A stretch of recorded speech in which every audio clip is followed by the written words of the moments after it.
Dual containment was an official United States foreign policy aimed at containing Iraq and Iran, Israel's and the United States' two most important strategic adversaries in the Middle East. It was first outlined in May 1993 by Martin Indyk at the Washington Institute for Near East Policy and officially announced on February 24, 1994 at a symposium of the Middle East Policy Council by Indyk, then the senior director for Middle East Affairs of the National Security Council. It represented Bill Clinton's attempt to formulate a Persian Gulf strategy after the end of the Cold War and America's eviction of Iraq from Kuwait.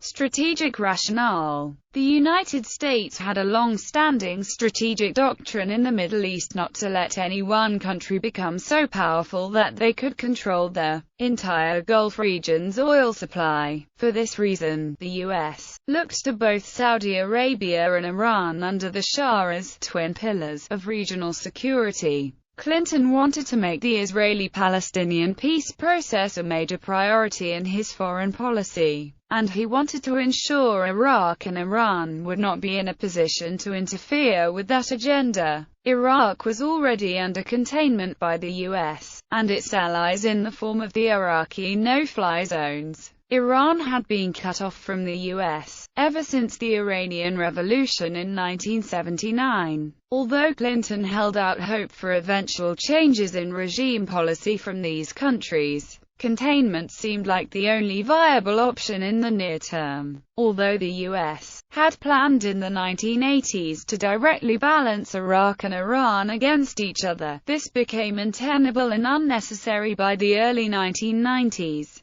Both countries had been exhausted militarily and financially from the Iran-Iraq War, and the Soviet Union was no longer around to be a security benefactor for either country. Clinton tasked his national security advisor, Tony Lake, with crafting a new strategy, policy vision and implementation. Iraq. The Joint Chiefs of Staff favored exploring dialogue with Saddam Hussein, but Secretary of Defense Les Aspin, the CIA, and the U.S. State Department wanted a harder line. The State Department, however, was concerned about the possibility of sectarian war in the event that Saddam was overthrown. They settled on an approach they called aggressive containment, a strategy of containment through sanctions in the occasional resort to force. Lake rejected giving the CIA immediate authority to begin exploring options of a potential officer-led coup against Saddam. However, it was agreed that the administration would give political support to the Iraqi National Congress and continue the no-fly zones protecting Kurdish and Shia populations in Iraq.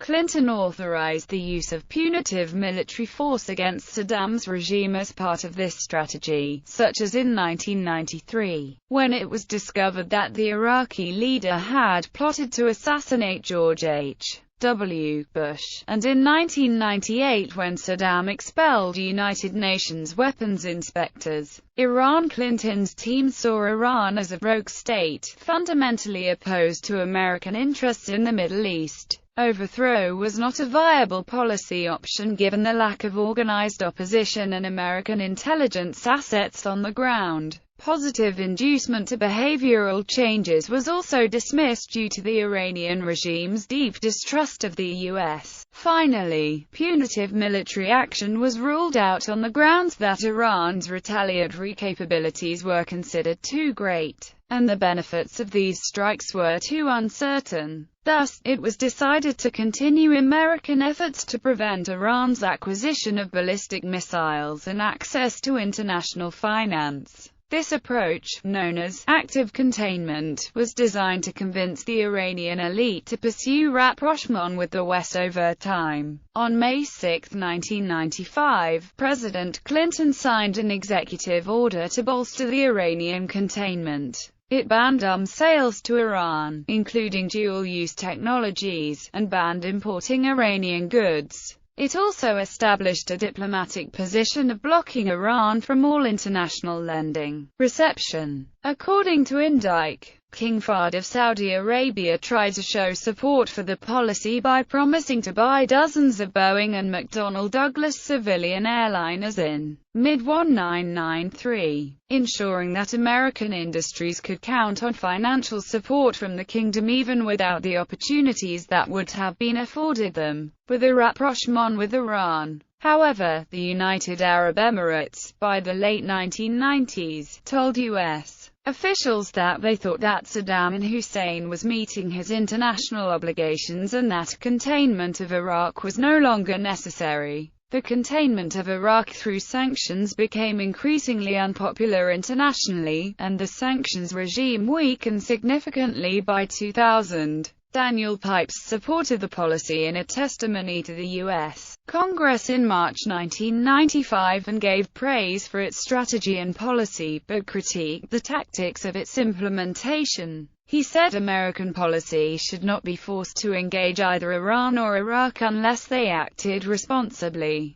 Articles in Foreign Affairs and for the Cato Institute in 1994 criticized dual containment as it shot through with logical flaws and practical inconsistencies and is based on faulty geopolitical premises, and required a prolonged U.S. military presence in the Persian Gulf region, resemblance to Kennan's containment of the Soviet Union. The idea was inspired by George F. Kennan's ideas of containment of the USSR during the Cold War. Critics have argued, however, that it did not respect Kennan's key demand for containment to succeed: the principle of power balancing. According to Kennan, the United States and Russia should respect the other's spheres of interest. That way the two could get along, building themselves up and developing their societies. However, they must, under no circumstances, go to war with each other. To be sure, with two such diametrically opposed systems, relations would never be warm, or even cooperative. However, as long as the two did not try to destroy each other, catastrophe could be avoided. What Kennan was expressing was the concept of balancing, the idea that, in the world of international politics, a proper balance could be struck between potential adversaries, which would produce a stable situation that could be prolonged indefinitely. In the case of Iraq and Iran in the 1990s, U.S. policymakers confronted them with what amounted to a dictate. The two either remade themselves according to U.S. desires, or the U.S. would simply keep up the sanctions until they did. Consequences. As a consequence of the policy, the U.S. had to station large number of troops nearby. Troops were stationed in Saudi Arabia, an area that many in the region regard as holy soil, which offended many locals and is cited by Osama bin Laden as one reason for his hatred against the United States policies and part of his motivation for the September 11 attacks. Traditional American policies had been not to engage with troops on the ground in the Middle East, but to stay over the horizon, ready to move in at short notice. The only time the U.S. had deviated from this policy was during its intervention in the civil war in Lebanon, and that led to the 1983 Beirut Barracks bombing. By the mid-1990s there was considerable dissatisfaction with dual containment, because it made the United States the mortal enemy of two countries that hated each other, and forced Washington to bear the burden of containing both. Pressed by the American Israel Public Affairs Committee and other pro-Israel forces, Clinton toughened up the policy in the spring of 1995 by imposing an economic embargo on Iran. But AIPAC and the others wanted more. The result was the Iran and Libya Sanctions Act of 1996, which imposed sanctions on any foreign company investing more than $40 million to develop petroleum resources in Iran or Libya. The sanctions against Iraq came to be criticized domestically in the United States and in other countries because of the humanitarian toll that they took on civilian Iraqis. A study by the Food and Agriculture Organization in late 1995 estimated that more than 500,000 Iraqi children had died because of the economic effects of the sanctions. end. By the late 1990s, however, neoconservatives were arguing that dual containment was not enough and that regime change in Iraq was essential. By toppling Saddam and turning Iraq into a vibrant democracy, they argued, the U.S. would trigger a far-reaching process of change throughout the Middle East.